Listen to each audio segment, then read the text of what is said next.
Well, hi there, everybody. It is the week after E3. You'd think there would be just a drought of trailers. You'd think there'd be nothing. We would be alone in the desert looking for a trailer oasis. But alas, we had a lot of trailers this week. A lot of interesting stuff to talk about. A lot of cool trailers just came up today, Thursday, when we're recording this.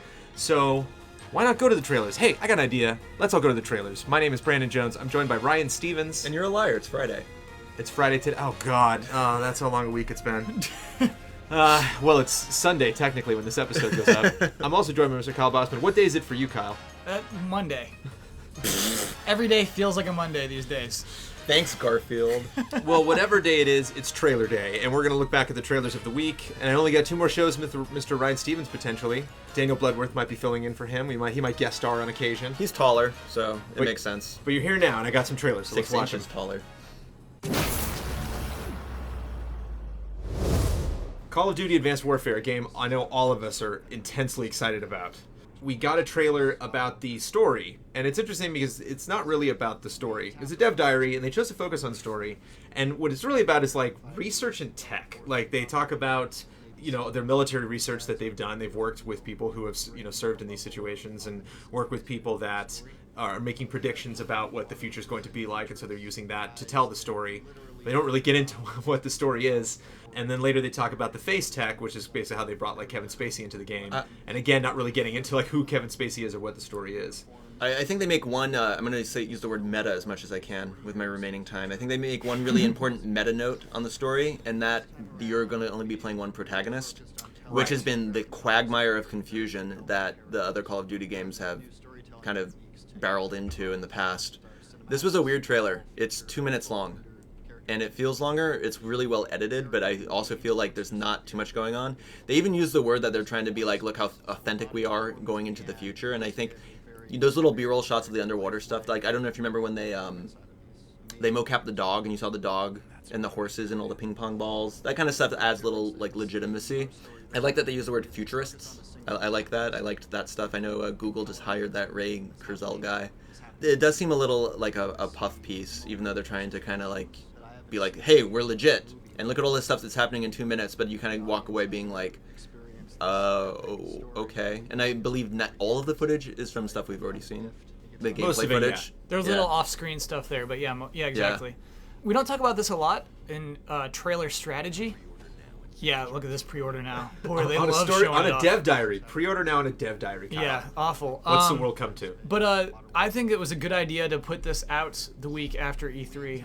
I think that Advanced Warfare kind of was not very acknowledged during E3. I think it, failed to really rise to the top of who's getting attention. So I think putting this out here, honestly, a good idea. We got through E3, we talked about the biggest games of E3, and oh yeah, Call of Duty's still coming this year. So good move there. The trailer itself, I don't know, he uses the word compelling 3 times. So like, we got compelling characters, it's going to be very compelling.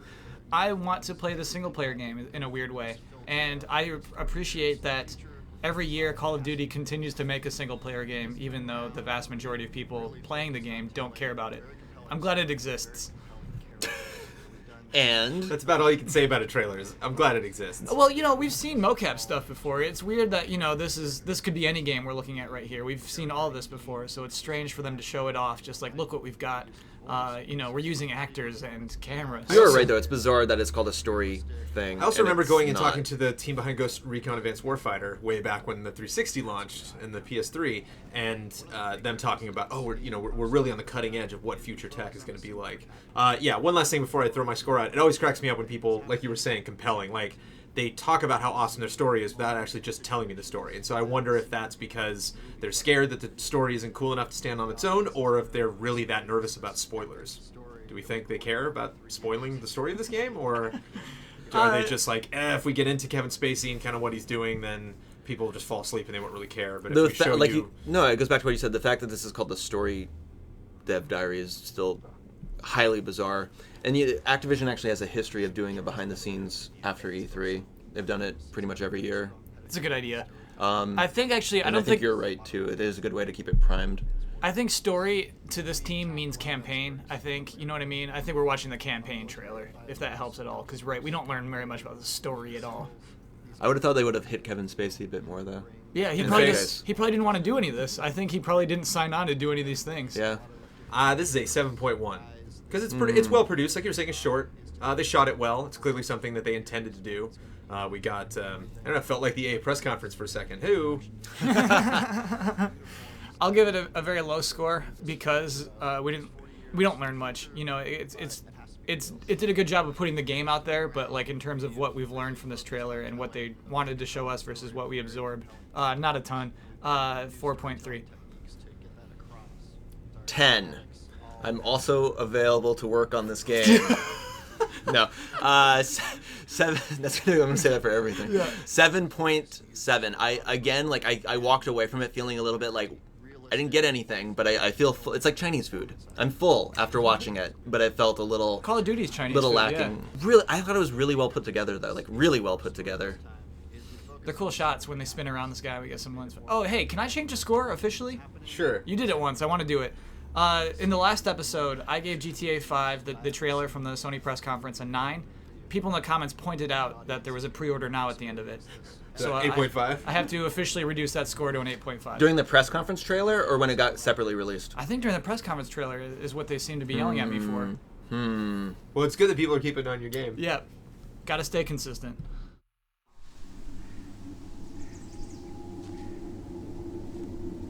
This guy just popped up this morning. It was the first trailer I watched this morning as I watched them in alphabetical order. Right at the top of the list, Company of Heroes. This is not a major game. This is the launch trailer for a expansion pack that is coming to Company of Heroes 2, as far as I understand it. So they really wanted you to know about this. Kind of like the Division trailer that I really like from E3, statues and Battlefield. This is some weird stuff. It's something that we don't usually see, so I think it's inviting in that way. Interesting that, I don't know what they shot this on. Feels like digital. Interesting they spent so much money on these statues and the camera's kind of I think they get a little too close to these guys and you can kind of tell that it's two actors on someday in some park, you know. So I think maybe just keeping it at distance or you know, just shooting them from behind or low angle or maybe make it fuzzy or something, but just hide the fact that they're just two guys in suits and makeup. I keep oscillating between them being statues and them being just giant army men from like Toy Story being placed around, you know, like the quality of the statue stuff.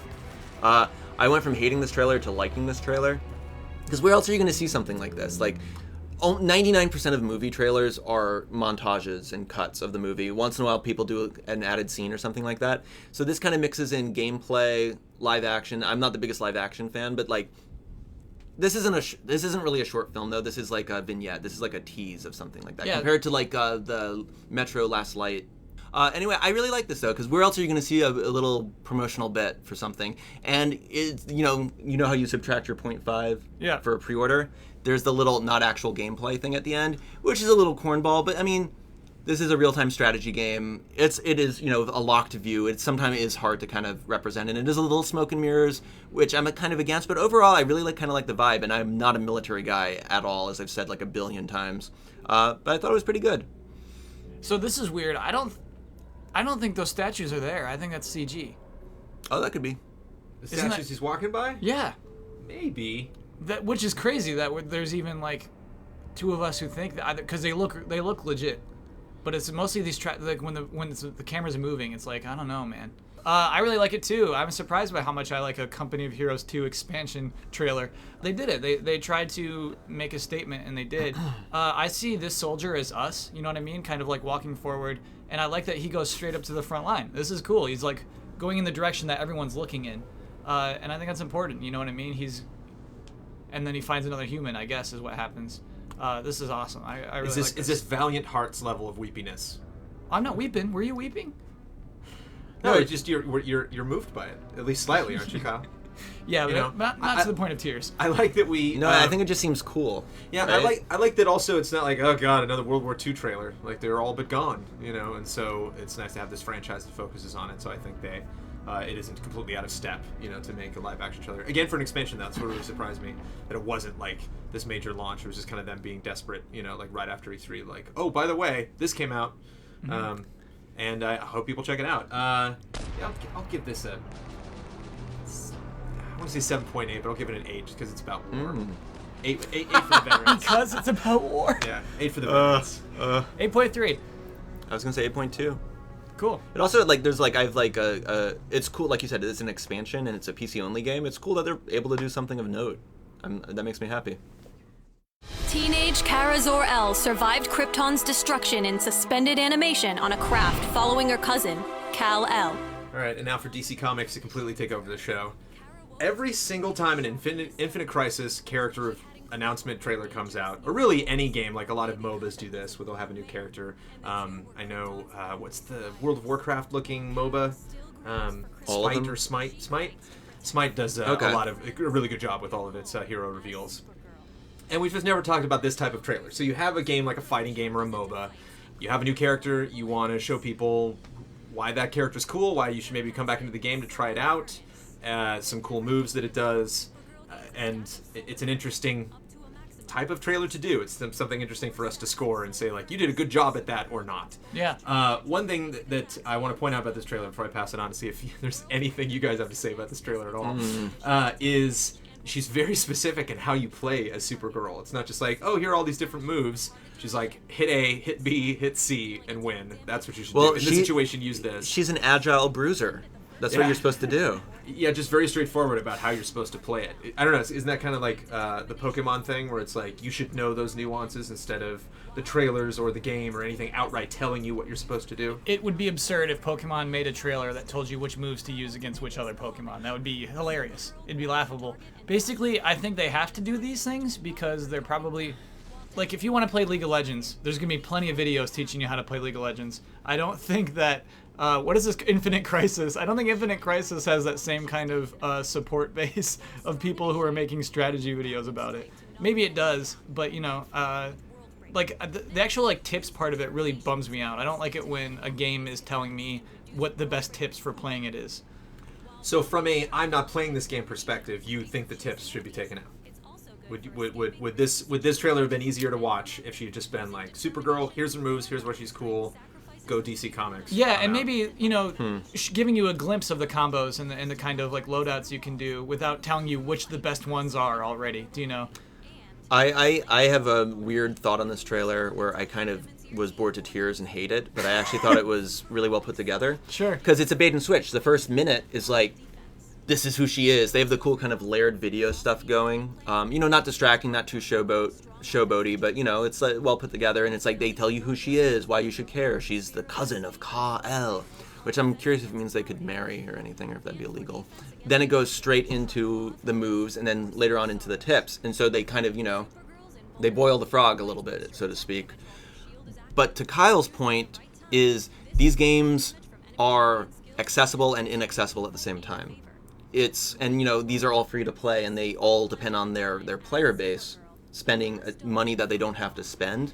And when you go in and you just get murdered, that's no fun. So I think they're just trying to even the playing field in any sort of way. Okay. And I mean, that's the whole thing. Is like, I think, you know, Riot is half a block away from us, and I think, you know, they're constantly fighting. They want to grow their player base, right? Player acquisition. I'm sure there's someone over there who's called player acquisition, right? And it's hard to when you go in and everyone knows what they're doing and everyone's yelling at you. You know, the myth of the toxic community. I think you have to support things as much as you can, and I think this is a classic. 3 minute? 3 minute. Yeah, 3 minute, in and out, very dense, very well put together. I mean, I've played 2 rounds of Dota 2 in my life, but I could kind of understand what was going on here, you know? Just knowing basic MOBA crap. Though I think it is so weird to see, like, Doomsday just kind of sitting there taking eating punches. it. Yeah. Yeah, that's just the genre, man. You gotta get used to it. Fans of the genre. One last thing before we can move on from this. What about the voiceover? I mean, this is a very direct... it's a female, which is nice. It's always nice to hear ladies talk about games. Would this have been better to have cast someone as Supergirl being like, these are my moves? Or would it, you know, have somebody really epic that's just like the DC guy who's like, this is Supergirl. Yeah, I mean, This is what she does. it's a female voice actor, and she's also, like, her tone isn't that serious, to be honest. I don't think she's a voice actor. She's a dev. Oh, okay. It sounds like she's on the team. I don't think she says her name directly, but it might be the kind of thing where if you're really involved in the community, it's like, oh, it's Sybil. I actually like her tone. I like it a lot. I'm happy that there's not a gravelly voiced guy telling us. Yeah, I would what she agree. does. The nonchalant thing. I know, like, I rewatched the Rainbow Six gameplay demo. The live one? Yeah, Okay. and the Division, and Our dear friend Marcus Beer had his Annoyed Gamer show, and I have to agree that weird, like, wait, are these the characters in the game talking, or is it supposed to be gamers talking? And that stuff, like, kind of really bugs me. I like when things seem natural instead of, like, scripted natural. Like TV real versus real, if that makes sense. I think a lot of effort was put into this, as boring as it is. I give it a 6. This isn't the trailer's fault. It really bugs me her character model is constantly smiling. And I'm not gonna knock the trailer for it, but like they show this incredible art, this 2D art of her, and she looks kind of depressed. She's like, oh man, just me and my cousin lived. That's it. And then she's just like this smiling blonde woman wandering around this battlefield at this point. But that's not the trailer's fault. Anyway, you're both right in that this is a very simple. It's very helpful to the people who would be watching it, which is kind of cool. But don't ruin this. I don't know. I'm really not into like here's the best way to play our game. Coming directly from them as they introduce the character to you. Let everyone else teach us that. 5.7. 6.1.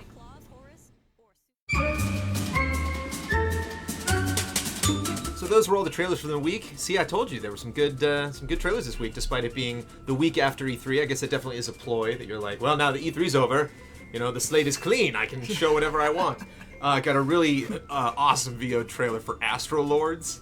The VO just makes it. If you guys haven't seen this trailer, check it out. This guy is really, really intense. I think you have to play a clip. You have to play at least one line. Capture asteroids of other lords and destroy alien bases. Reinforce your space station's defenses and train your generals. Speaking of other trailers with funny voices, Grid Autosport got a great, I don't know where these guys are from, Australia or the UK or whatever, but just talking about drifting. I loved it. I love this trailer. It's great. The Grid Autosport definitely tried to have a kind of on-location vibe with real drivers talking passionately. Even the launch trailer that they just came out with has some VO under there. It's just like, oh, racing, love it, so good. So lots of funny voices. Shadowgate, Mr. Stevens, you wanted to make sure we gave a shout-out to. One of the rare games I kickstarted. Got a storyline trailer that was actually about the story. Who would have thunk? Who would have thunk? And has some cool art that I don't know if it was produced solely for the trailer or if we'll actually see some more of that stuff in game. You think that game will have a game intro, Shadowgate? Yeah. It'll have very cutscenes. There'll be lightning crashing. The whole game's kind of a cutscene. So trailer of the week. All the trailers were kind of, maybe Astro Lords. That's pretty good. I think score-wise, Company Heroes did pretty well amongst us. Oh yeah, that was kind of a fun surprise. Yeah, not great, but pretty good. Not great, but pretty good. Trailer of the week. Obviously, there's more exciting stuff to see on GameTrailers.com this week. Those are just the 6 that I chose to focus on for this show. I wanted to bring up some random ones just because it is the week after E3. When else do you do that kind of stuff? But we'll be back in full force. You will be here, Ryan Stevens. Not sure when we're recording that next week. I'm not here on Friday, so if we record it Thursday. We'll record it tomorrow then. We'll all meet at my house. Hope you guys had a great week. See you soon.